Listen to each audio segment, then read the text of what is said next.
어쩌면 정말 취징어 게임이죠. 내가 어떻게 될지도 모르고 진짜 이대로 굶어 죽는 거 아닌가 싶고 이럴 때 막 40대 50대 누구가 단칸방에서 아사했다는 그런 뉴스 올라오고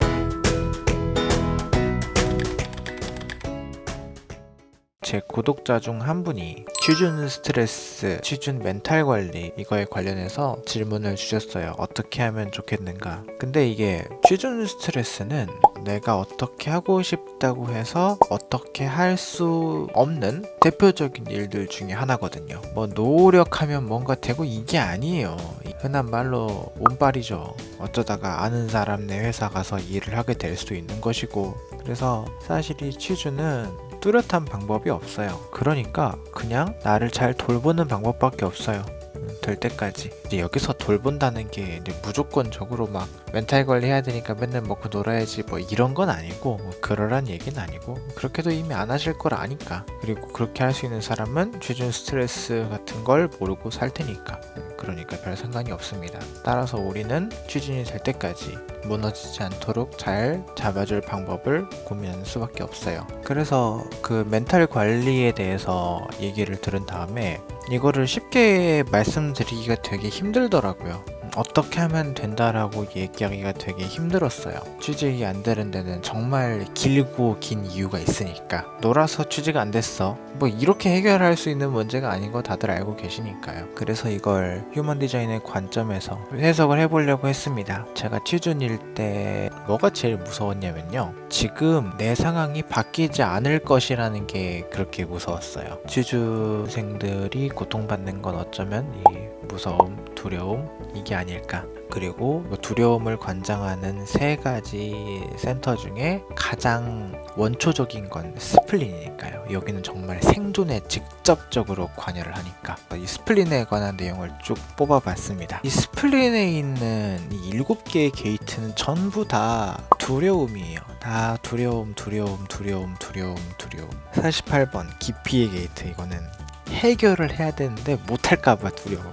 해결 가능성에 대한 자각, 이걸 해결할 만큼의 깊이라고 하면 좀 말이 좀 이상하죠? 실력, 지식, 해결해낼 만한 능력이 있는가? 근데 없는 것 같아. 내가 서류를 통과할 힘이 있을까? 내가 서류를 통과할 정도로 글을 잘 썼을까? 필요한 것들을 잘 적어 넣을 수 있을까? 통과하고 나면 내가 이 면접장에서 떨지 않을 만큼의 담력이 있는가? 내가 그렇게 말을 잘할 수 있나? 흔히 말하는 내가 그렇게 입을 잘 터나? 이 모든 질문에 대해서 못할 것 같아, 이런 두려움이 옵니다. 57번 이제 부드러움이라고 하고 미래에 대한 두려움이라고 합니다. 요거죠. 그냥 말 그대로 미래가 무서워요. 내가 오늘 잠을 안 자면 월요일이 오지 않을 것 같아. 내가 잠을 안 자면 내일을 내가 맞닥뜨려야 할 힘들고 두려운 일이 오지 않을 것 같아. 이 57번 게이트입니다. 알 수 없는 미래가 너무나 두렵습니다. 그리고 57번 게이트는 생존에 필수적인 인테그레이션 서킷, 통합 서킷에 있는 게이트 중 하나라서 진짜 무섭죠. 내가 진짜 죽을 수도 있겠다는 그런 거.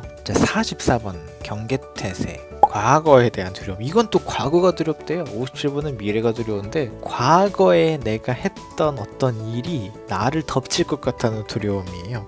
내가 1학년 때 학점 안 챙기고 놀았는데 그것 때문에 문제가 되지 않을까? 1학년 이렇게 학점 2점대 나왔는데 이게 문제가 되지 않을까? 성실성에 대해서 회사가 안 좋게 평가하지 않을까? 이럴 것 같은 두려움. 50번 가마솥. 여기는 책임이에요, 책임. 왜 이런 말이 있을 거예요. 기억해라. 나는 먹여 살려야 할 고양이 3마리가 있다. 내가 먹여 살려야 할 뭐가 몇 마리 있고 누가 몇 명이 있다. 그런데 그걸 내가 책임을 못 질까봐 두려운 거예요. 책임감에 대한 두려움. 자, MJ님, 게이트가 미정이어도 저런 두려움이 드는 건 어찌 설명이 되나요? 마인드가 무슨 짓을 하는지에 대해서 설명을 드리도록 하겠습니다. 없으면은 안 오면 좋겠는데 그렇지가 않아. 자, 32번 지속 실패에 대한 두려움이라고 합니다. 실패가 겁나서 원하는 것을 포기한다고 합니다. 왜 우리 대학 갈 때는 상향 지원이라고 하잖아요. 소신 지원이라고도 하고 그렇게 하는데 그게 무서운 거야. 사실 삼성이고 LG고 심지어 마이크로소프트, 구글, 애플, 아마존 다 써볼 수 있어요. 다 써볼 수 있는데 못하겠는 거야. 지원자께서는 매우 우수한 역량이나 우리 회사에 맞지 않아. 그게 너무 무서운 거야. 자, 28번 승부사, 죽음 목적에 대한 두려움.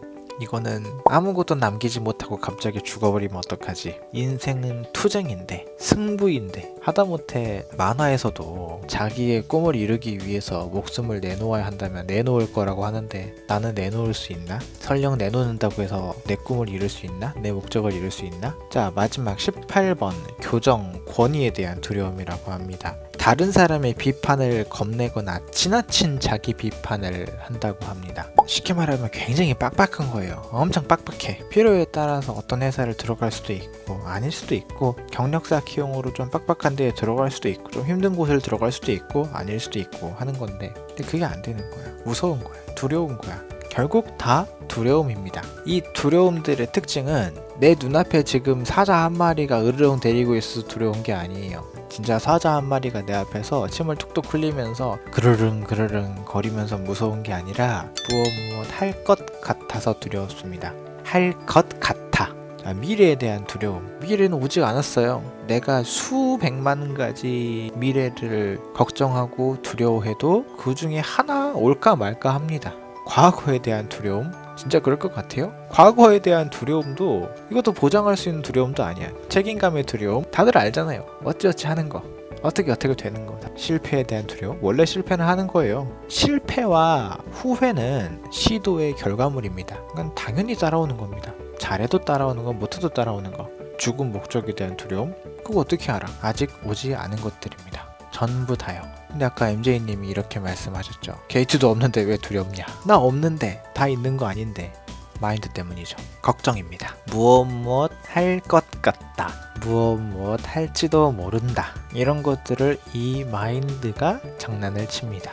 실제로 그럴지 안 그럴지는 아무도 모르는데. 그리고 다른 사람이 보통 두려움이 이렇게 무슨 문제 생길 것 같은데 정도, 이 정도의 두려움이라면 마인드는 갑자기 이러다 죽을 수도 있어 하고 이렇게 두려움을 뻥튀기 시킵니다. 그러니까 사람이 미치는 거예요. 취직은 정말 막 경제적인 거, 그다음에 내 상황, 근처 가까운 회사가 무엇이 있는지, 내가 한 전공이 어떠한 좀 유행을 탔는지, 유행 빨 많이 타요. 그리고 지인 중에 회사를 운영하는 사람이 있다, 이런 확률이 확 올라가죠. 뭐 낙하산이네 뭐네 하지만 그건 아주 큰 회사일 때 낙하산이라 하는 거고, 나는 동생 불러다가 이렇게 일하는 경우도 꽤 많아요. 그래서 나한테 없는 게이트임에도 불구하고 그렇게 두려움이 나를 엄습합니다. 해결책이 뭐가 있을까요? 이럴 때 내가 이 마인드를, 내 멘탈을 관리할 방법은 뭐가 있을까요? 자, 그래서 이렇게 있는 사람한테 쉬어라고 하면 쉴 수 있을까요? 일단 지원해 라고 얘기를 한다고 해봅시다. 회사마다 요새는 양식이 다 다르잖아요. 차라리 그 범용, 공통 이런 항목으로 해서 말도 안 되는 소설 쓰라고 원고지 주면은 차라리 그냥 쓴 거 계속 쭉쭉쭉 이름만 바꿔서 내면 되는데, 갑자기 글로벌 역량 어쩌고 막 그런 소리 찾고 있어. 그럼 또 새로 써야 돼. 그럼 내 인생을 막 돌아보게 돼. 근데 어떠한 일을 해보기 전에는 그거에 관련된 경험이 쌓일 수가 없어요. 그러니까는 내 인생이 다 쓸모없어 보이는 거지. 그 다음에 또 어떤 사람은 이런 말도 해요. 여행을 가래. 당장 용돈 축내는 것도 지금 세상한테 미안해 죽겠는데, 엄마 아빠한테 미안해 죽겠는데 여행을 가래. 취미 생활을 좀 해봐. 취미요? 취미? 무슨 취미?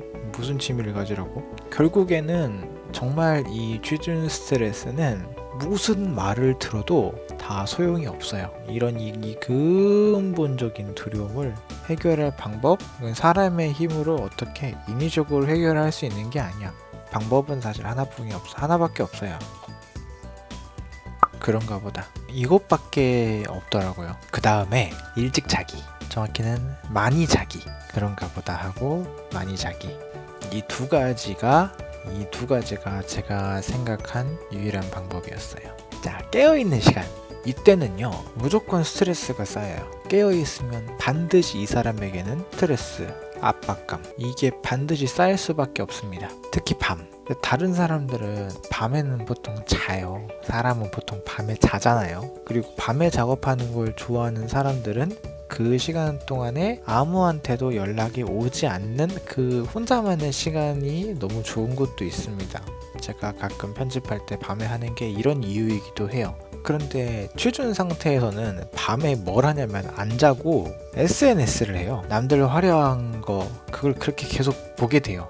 나 혼자 무언가를 보게 되는 거. 뭐 이런 거를 보게 돼요. 트위터도 그렇죠. 하지만 인터넷상에서 하는 말들, 이미지 이런 것들은 연출이에요. 뭐 주작이라고 얘기하지만 사실 소설도 많고, 내가 정상일 때, 멀쩡할 때 낮에 그냥 밥 잘 먹고 저 어디 카페 가서 아메리카노 싼 거 있잖아요. 1,000원 아메리카노라도 한 잔 들고 오면서 쭉쭉 빨면서 오다가 이런 것들을 봐요. 특히 인스타, 트위터 같은 걸 봐요. 요새 사람들이 이러고 재밌게 사는구나, 이런 소리도 하네, 이거 다 주작임 크크크 하는데, 밤에는 그게 안 돼. 내가 저 사람이 저러고 있다만 보면은 참 재밌고 즐겁고 좋은데, 밤에는 내가 자꾸 저것보다 못한다, 난 저럴 수 있나, 저 사람은 주작이라도 하지 난 이런 주작을 할 수라도 있나, 막 이런 생각을 해요.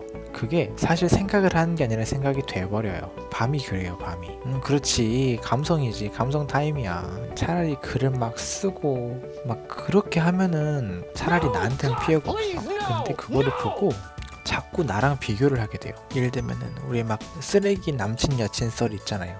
그런 거 보고 있으면은 낮에는 어떻게 생각하냐면은, 와, 뭐 저런 게 다 있어? 저게 사람이야? 하는데, 밤에 보자면은 저런 것도 연애를 하는데 난 왜 못하지? 이런 생각이 들고, 막 별 말 같지도 않은 회사 썰이 올라와요. 그러면은 낮에는, 와, 내가 아무리 취준이어도 저런 데는 안 가야겠다 하는데, 밤에는 야, 그래도 저런 데 가면 월급은 주겠지? 이런 생각이 들어요. 그러니까 일찍 자야 돼요. 제가 일찍 자. 그 다음에 그런가 보다. 이 두 가지가 정말 중요한 거예요.